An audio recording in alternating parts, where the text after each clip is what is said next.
দিয়ে, এই নির্যাতনের মধ্য দিয়ে, এই অত্যাচারের মধ্য দিয়ে আমরা বিগত 17 বছর পার করেছি। প্রতিদিন আমাদের জন্য জুলাই ছিল, প্রতিদিন আমাদের জন্য এতটা কষ্টের ছিল, যেখানে আমার ভাইয়ের মতো আর প্রত্যেকটা ভাইকে ভিন্ন দল করার জন্য, শুধুমাত্র ভিন্ন মত প্রকাশের জন্য তাদেরকে বিচার বহির্ভূত ভাবে আইনপ্রয়োগের সংস্থা তুলে নিয়ে গেছে।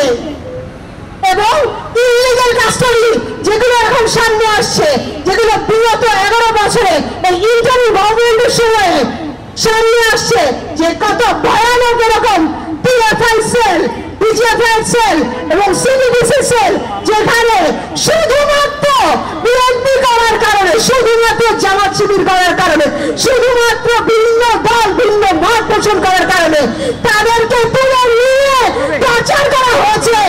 আজকে 1 বছর পরে কেন আমাদেরকে এই জবাব এখানে দাঁড়িয়ে করতে হচ্ছে? আমাদের জন্য আর একটা জুলাই যদি লাগে, আর একটা গণভোটের যদি লাগে, আমরা প্রস্তুত আছি।